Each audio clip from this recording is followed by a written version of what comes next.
Hello everyone, my name is Nik Horn.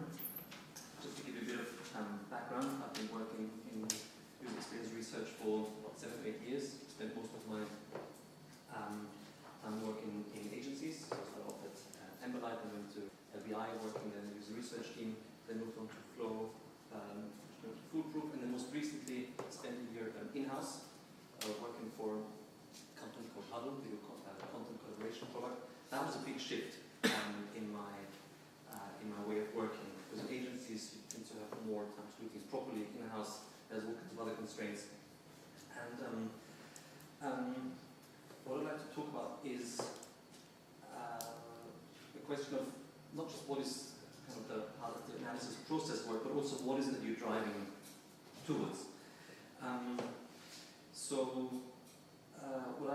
What I'd like to argue is the value of creating conceptual design outputs. So in addition to documenting your observations and your findings, I think there's great benefit in creating conceptual models such as mental models or structural models of the product, or anything that helps to create a unified view of the core problem or the core opportunity, depending which way the dice falls. So let me start off by talking a bit about the context. So I want to talk about generative research in particular, so the kind of upfront research project. So where it's really about identifying, understanding your users, understanding the need for a product, as opposed to testing a prototype or any other specific stimulus. What you'll find is that most upfront research projects tend to have a set structure, if you like. It always starts off with a research brief, you do your study design, data collection, analysis, and then your delivery. And I think the common understanding is that a good process will deliver good results. However, this means that the focus is really on collecting data in like I would say being rigorous, and it's all about the validity of the data and the analysis, and also to deliver agreed outputs. So the clients will always be very keen on defining exactly what kind of outputs they want, because they need that for the design process. This is where I've made an interesting learning. So former boss of mine, Ivanka Maric, she was head of research at LBI. She actually resisted writing agreeing on the research outputs when the project was kind of outlined by the project manager. And it drove me crazy. She said, no, I'm not going to write a product description because I don't know what the format's going to be like, because that will depend on the findings that we get. How can I define up front what I'll be creating outputs if I don't know what the most important problems are? The format of the output, in her eyes, is shaped by the types of problems that she would find. Now that was quite ballsy. A lot of people didn't like it for that, but it meant that she got a bit of leg room to improvise and see what she can come up with at the end. So if you think about research in a broader context, so research as design method, there's this really nifty diagram that I've found on a kind of place where you didn't expect it. Iterate Uzbekistan, they seem to have some service design workshop there. But basically what they're saying is that you'd always start off with your observations, which basically describe the context of the product. But then as you go from concrete to abstract, you start to the key thing is to translate your insight into frameworks. So it's not just a list of insights, but there's actually a framework, a model that emerges. And that kind of analytical model, then, so going from analysis into synthesis, those frameworks get translated into ideas, or imperatives, as you call it. And translating those from the abstract into the concrete, you get your solution artifact. So that seems more like a design framework. And I think that's the key point that I want to make about research, that boundaries between research and design really are blurred. And I'm sure a lot of you have made this experience that when you hand over a research report, people can find it quite hard to pick that up, because all of that and empathy that you've built up towards the topic gets lost in translation. So if you look at research as a design method and a broader context, you'll see how important it is to find a more holistic way of translating your insights. So this kind of concrete to abstract and analysis to synthesis is something that you come across a lot in literature. Some similar frameworks for this, and doubly have got catalog on their website. You always have this analysis and synthesis, as well as concrete to abstract, or in these cases, current to future. And as I said before, the boundaries get a bit blurred, and I think that's something that we have to embrace as researchers. So rather than say, well, I just do the research, you do the design, but what about the bit in the middle? I think we have to claim more of that space, and I would argue that by spending more time and putting more effort into creating those models, that gives us more ground to have a stake in that discussion. So the importance of models. Who else would make a stronger case for this than Indy Young, who wrote a book about mental models, which I really recommend. Now she puts the mental models right in the middle of the whole process. She says the mental models that describe how you think about the domain and the process that the UI or the product should follow are really central to the whole affair. It's almost like if you would take that bit out, the whole thing would collapse. So I think, as researchers, it's our imperative to introduce mental models and other frameworks into the design process, even if it's something that clients don't always ask for in the beginning. They don't always know what they need. So a few words about the analysis, and then I'm going to give you some examples. So maybe the best, without going too much detail, maybe the best description of the user experience research analysis synthesis process is given by Steve Prodigal. I've seen a webcast by him, but the presentation is actually online. And he argues that it's basically about taking things apart and putting them together into lots of different ways and to spot patterns. The key objective is to develop themes. Philip talked to that before, but also to articulate implications, opportunities, all of that kind of stuff. What I feel is missing from here, however, is the emphasis on the models. So what I want to talk about now are two aspects that are most important for creating models. The first one is, what's your focus? What's your frame of reference for those models? And secondly, what's the process? In terms of focus, I tend to have some kind of general reference models available. So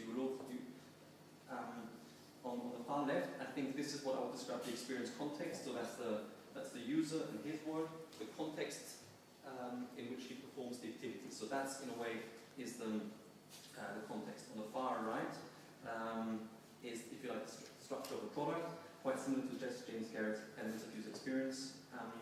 That starts with proposition at the foundation and the visual at the top and all the stuff in between, and then the product experience in the middle.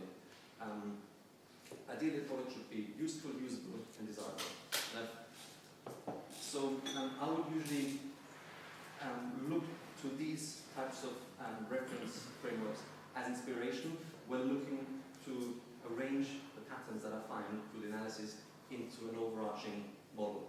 I'll show examples of this in a second, so you know what I mean. In terms of the process, for me it always goes through the same three steps. It always starts with making,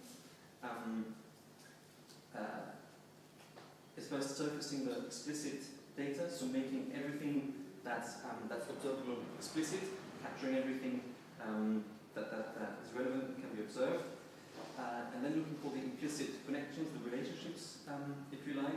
That's where you get a bit of interpretation going on, like what are the underlying goals, motivations, the barriers. That's usually where you get some interesting opportunity for saying something really meaningful. And then going through those techniques that Philip mentioned before, affinity maps, thematic clusters, etc., etc. I'm personally a big fan of 2x2 graphs. I could draw them all day long, but it's never mind that. And when it comes to the synthesis, that's where you really get to the core of the issue. All the issues, the real pain points, the opportunities, and that gives rise to models that ideally would, if you like, summarize the most important challenges. Because going through a research project, you could relay back a whole ton of findings, but it's your job to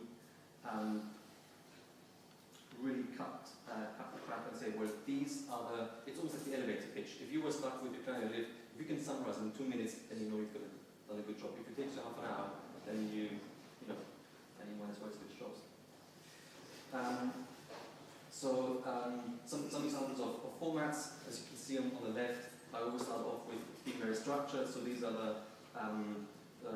groups of people as we sort of collecting all the explicit data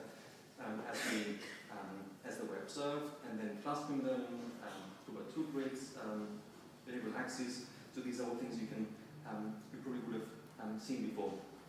But I would say the most important point here is how do you really make a strong impact with the communication of the findings.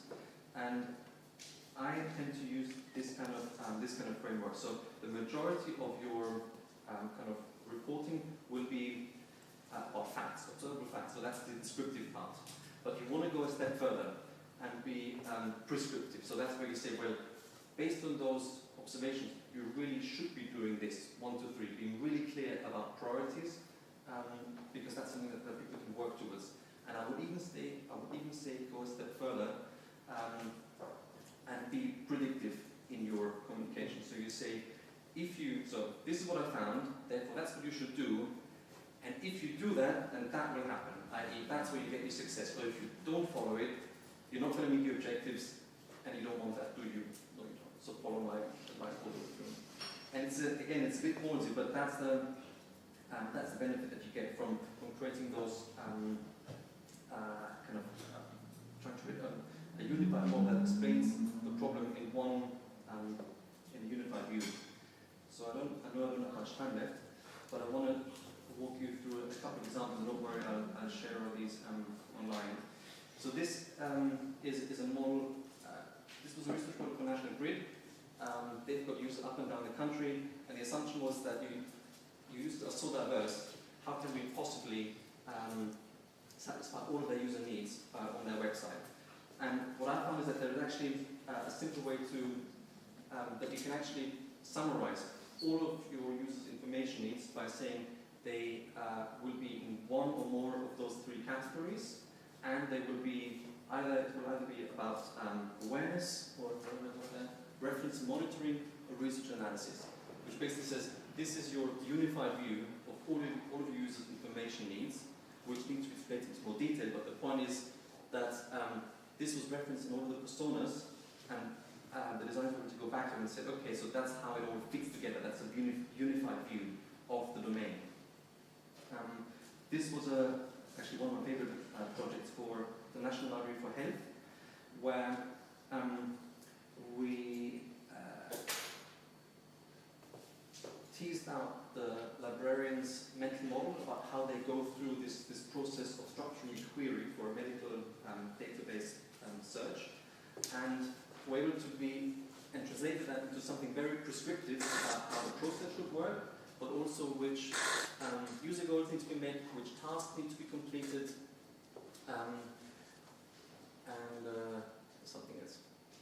But the point is that really helped the designers to be very clear about the challenge at hand. Okay, let's stop there. Another one about the NHS, and this was about content which you'll find it online. Does anyone have any questions? Thank you very much. Sorry, I got quite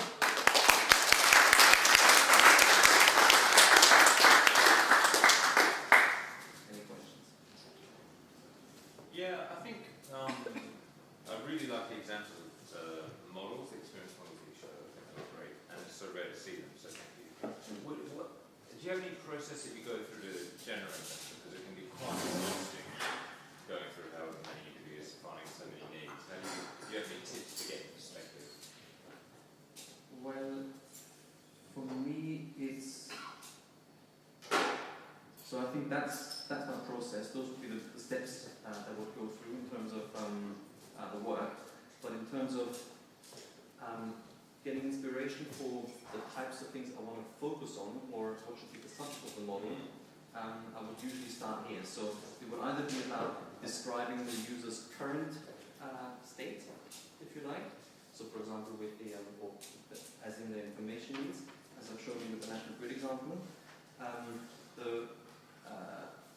In contrast, the very last example that I showed you at the very end, very briefly, was about I was showing the future product structure, if you like, by which is supposed to kind of combine the user's mental model, the way how they see it, and combine them with how, in a way, how the product should be structured to be intuitive. So it's like that's the bit that you don't know in advance. What's going to be then? But I think the real focus is, the real question is, what is the biggest surprising thing that the client wasn't aware of that he needs to know in order to make the right decision? So that there's no point creating a model of something that they are aware of. Thanks, I could have done that. The point is to, and you in a way you need a real understanding of where the client's thinking is. And I guess you don't always have that. That's useful when you're on the outside. But I think the point is you want to figure out what's the most interesting, and that goes back to this one here. What's the most interesting new story that you can tell? So your data gathering and your analysis will reveal what's the current story, but you want to tell the story of the future. And whatever model best supports the core of what is going to make that story successful, that's what you want to communicate.